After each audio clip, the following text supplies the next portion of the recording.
Hello दोस्तों, informative believer में आपका स्वागत है। आज हम इस्लामी स्वर्ण युग के एक अन्य विद्वान और महान मुस्लिम यात्री इब्न बतूता के बारे में बात करेंगे। हम उनकी यात्रा के बारे में दो भागों में चर्चा करेंगे। इस वीडियो में हम एशिया के सुदूर पूर्व तक की उनकी यात्रा के बारे में बात करेंगे। दोस्तों, शम्स अल दीन अबू अब्दुल्ला मोहम्मद इब्न मोहम्मद इब्न इब्राहिम इब्न मोहम्मद इब्न यूसुफ लावाती अल तंजी इब्न बतूता 1304 में मोरक्को के तंजीर में पैदा हुए एक मध्ययुगीन मुस्लिम विद्वान और खोजकर्ता थे, जिनकी उल्लेखनीय यात्राओं ने 14वीं शताब्दी के दौरान दुनिया की समझ को आकार दिया। उनके जीवन की कथा उनकी पुस्तक तुहफात अन्नुज़ार फी घराइब अल अमसार व अजाइब अल असफार या masterpiece to those who contemplate the wonders of cities and the marvels of travelling के पृष्ठों में सामने आती है, जिसे आमतौर पर द रिहला, हिंदी में सफरनामाए इब्न बतूता के रूप में जाना जाता है, जो 3 दशकों से अधिक की यात्राओं का विवरण है जो उन्हें अफ्रीका, एशिया और यूरोप के विविध क्षेत्रों में ले जाती है।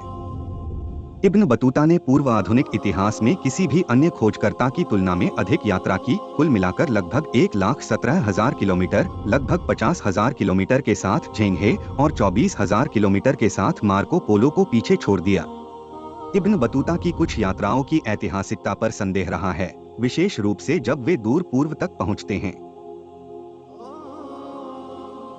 दोस्तों, इब्न बतूता कानूनी विद्वानों के परिवार से थे, जिन्होंने उन्हें इस्लामी कानून में एक ठोस नींव प्रदान की।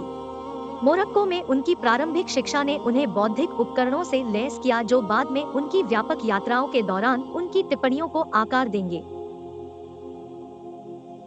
21 साल की उम्र में इब्न बतूता ने मक्का के लिए हज की यात्रा शुरू की, जो इस्लाम में आवश्यक परिवर्तनकारी यात्रा थी। हालांकि यह हज यात्रा एक अद्वितीय अन्वेषण के लिए एक उत्प्रेरक बन गई, जो धार्मिक दायित्व से बहुत आगे तक फैली हुई थी। दोस्तों, हज यात्रा के बाद इब्न बतूता की अतृप्त जिज्ञासा ने उन्हें अनातोलिया के माध्यम से प्रेरित किया। उनकी यात्राओं के इस चरण ने उन्हें विभिन्न संस्कृतियों, परिदृश्यों और चुनौतियों से अवगत कराया, जिससे आने वाले वर्षों में उन्हें जिस विविधता का सामना करना पड़ेगा, उसके लिए उन्होंने दिशा निर्धारित की। दोस्तों, अपनी ओडिसी जारी रखते हुए इब्न बतूता ने पूर्वी भूमध्य सागरीय की खोज की, दमिश्क और यरूशलेम जैसे प्रमुख शहरों का दौरा किया। उनके लेखन 14वीं शताब्दी के दौरान इन ऐतिहासिक स्थानों की राजनीतिक और सांस्कृतिक गतिशीलता में एक खिड़की प्रदान करते हैं।